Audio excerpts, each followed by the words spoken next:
très chère divinité matière que vous êtes,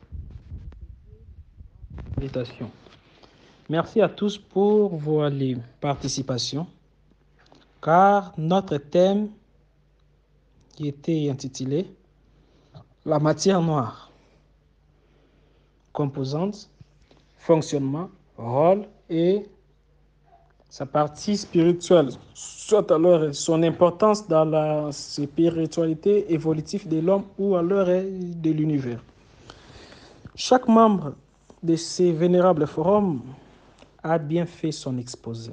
Vous êtes très intelligent, sage et très averti. Je suis fier de vos capacités. Je suis alors fier de vos capacités. Ainsi, ce que je vais émettre comme thèse serait ne fût-ce qu'une goutte d'eau dans l'océan de votre connaissance déjà si vaste et impactant. Ainsi, je vais commencer sans plus tarder. Je vais émettre premièrement une thèse scientifique.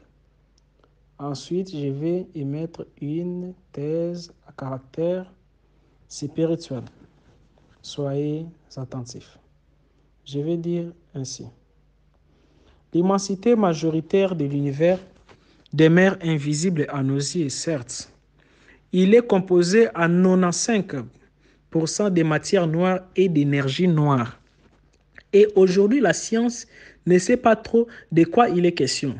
Sauf que nous percevons leur présence par leurs effets gravitationnels sur la matière ordinaire ou l'univers dans son ensemble. Peu importe. Pas vraiment, parce que les comprendre, c'est comprendre les destins de l'univers. Notamment l'énergie noire, qui représente à elle seule 70% du contenu énergétique de l'univers. Surtout qu'il y a du sens là-dedans.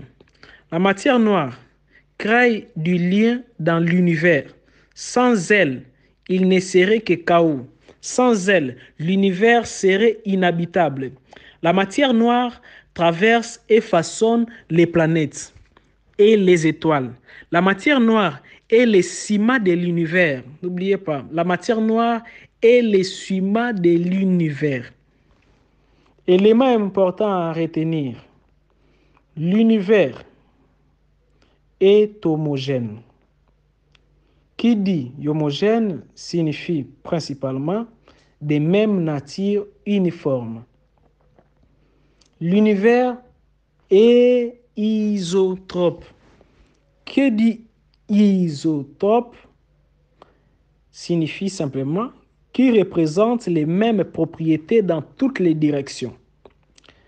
Comment constater ce qu'on appelle les principes cosmologiques? À grande échelle, on peut comparer l'univers à un liquide, c'est-à-dire de l'eau.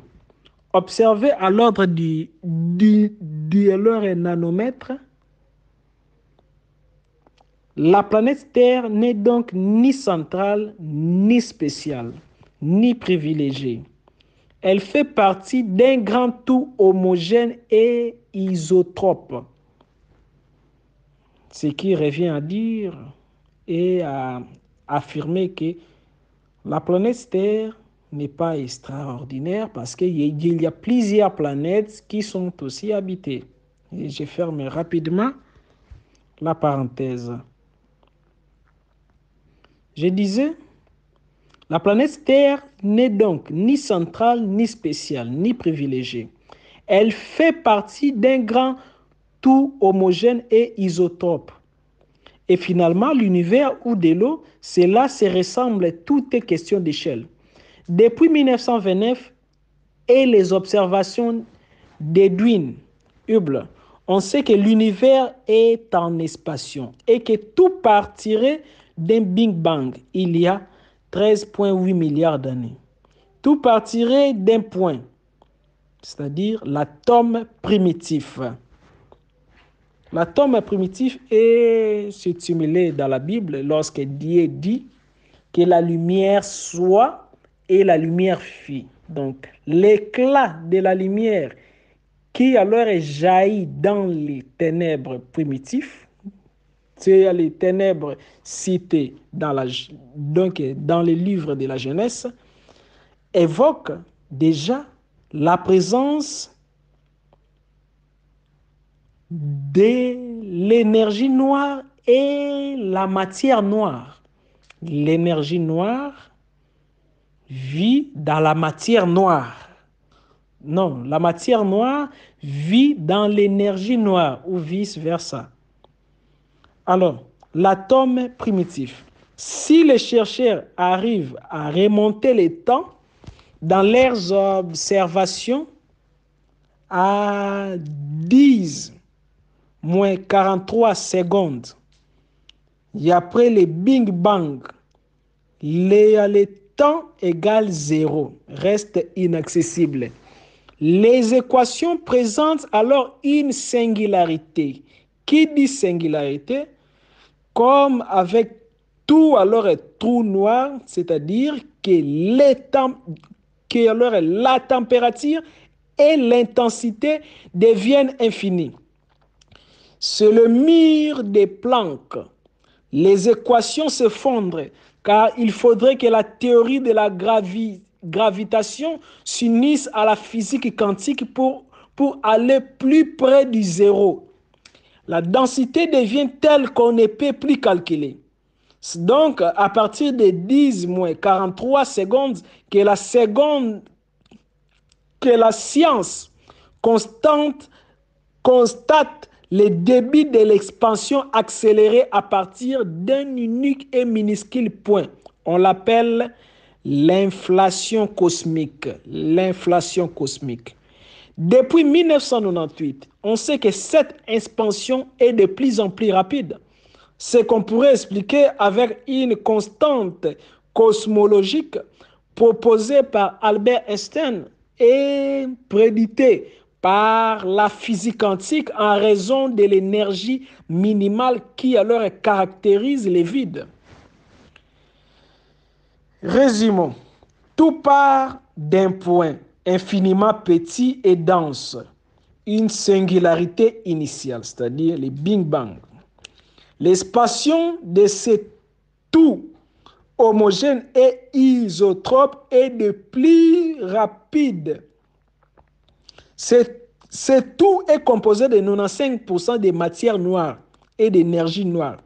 Cette expansion accélérée est provoquée par l'énergie noire. Ok? Je recommence. Ce tout est composé à 95% de matière noire et d'énergie noire. Cette expansion accélérée est provoquée par l'énergie noire. Mais on ne sait pas ce que c'est cette énergie noire, si ce n'est un vide qui ne l'est pas énergétiquement. Elle est partout dans l'espace et ne se dilue pas malgré l'expansion. Elle est présente entre les galaxies. Elle est présente dans cette pièce, là où vous êtes. Nous pensons que dans tout lieu où il y a du vide, il y a inévitablement un peu de cette énergie noire, explique Adam Ries, astrophysicien et cosmologiste, qui fait partie de ceux qui ont mis en évidence en 1998 les phénomènes d'accélération de l'expansion de l'univers. Que dit Maître Avatar? Spirituellement parlant concernant les trous noirs. Et non, concernant l'énergie noire et la matière noire. Dès les prime abord, mystiquement parlant, l'énergie noire découle de la matière noire. La matière noire, c'est la moule dédiée. C'est l'endroit qui alors matérialise ce qui était invisible. C'est comme l'éther cosmique. Ça rend ce qui était invisible, invisible. Comme il est dit dans le livre d'Hébreux, chapitre 11, Paul stipule en disant, la foi, c'est la démonstration de ce qu'on espère. Les croyances des choses qu'on n'espère pas. Il est dit encore, la foi appelle à l'existence les choses qui n'existent pas. Dieu est considéré comme cette matière noire. Son esprit agissant dans l'univers visible à partir de l'invisible, donc le Saint-Esprit est considéré comme l'énergie noire. Cette énergie pénètre, copénètre tout. Sans l'énergie noire, c'est-à-dire sans le Saint-Esprit, la terre allait être informe et vide depuis le début.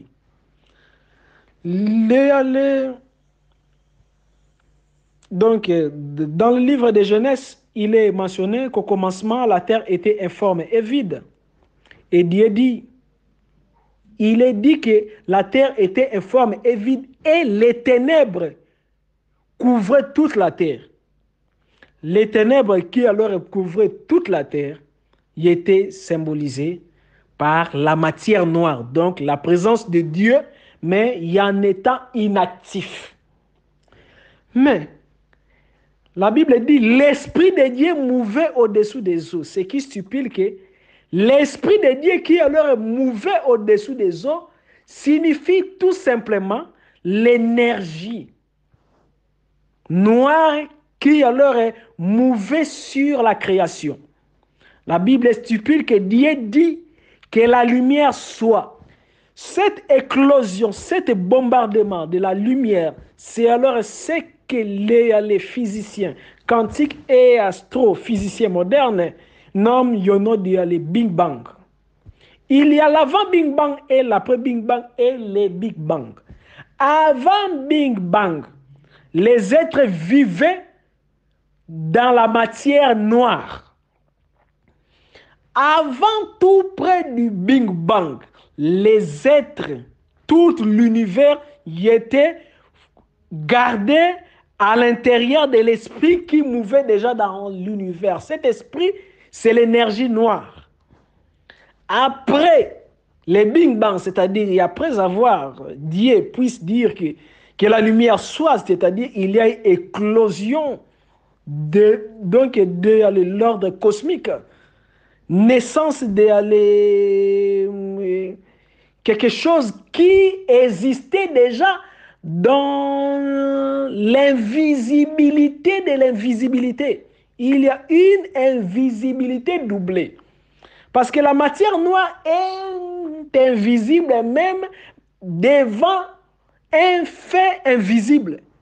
Alors, lorsqu'il y a eu cette explosion du Big Bang, Dieu dit que la lumière soit. Alors, cette lumière découle de l'énergie noire.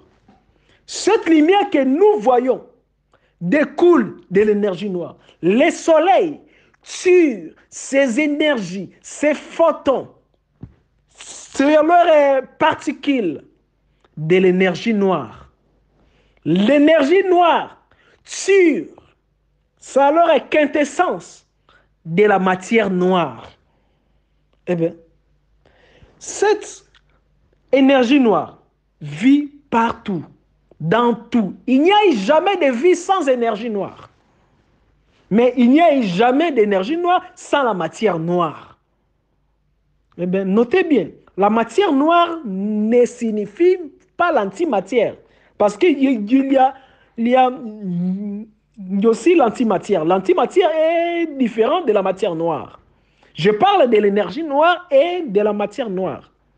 Je ne parle pas du trou alors noir qui alors est jadis, j'avais déjà évoqué cela. Je parle de l'énergie noire et de la matière noire. En cela, dans l'homme, il y a cette énergie noire. Dans l'homme, c'est l'âme. Mais la matière noire dans l'homme, c'est l'esprit. L'esprit divin dans l'homme, c'est la matière noire. Mais l'énergie dans l'homme, l'énergie noire dans l'homme, c'est l'âme. Parce que l'âme est le siège de la réflexion, le siège des émotions. L'âme évolue. L'âme peut alors aller désintégrer. Si alors l'âme est en mauvais état, c'est-à-dire si alors tes émotions sont déséquilibrées, tu peux alors être malade, et cardiopathe, ainsi de suite. La même chose, lorsque l'énergie noire est déséquilibrée dans l'univers, d'office, l'univers serait chaotique. Eh bien, Dieu, dans sa sagesse éminemment grande, a tout préparé. Pour comprendre la macrocosme, la macro en grec qui veut dire grand univers, macrocosme, et le microcosme veut dire petit univers. Pour comprendre la macrocosme, il faut toujours comprendre la microcosme. Donc ce qui est en haut est comme ce qui est en bas. Ce qui est à l'extérieur de l'homme est comme ce qui est à l'intérieur de l'homme. Donc il y a beaucoup à dire, mais ce que j'ai évoqué n'est rien par rapport à ce que je devais dire. Mais j'espère que je me suis fait alors comprendre. Donc, ce que j'ai dit, ce n'est que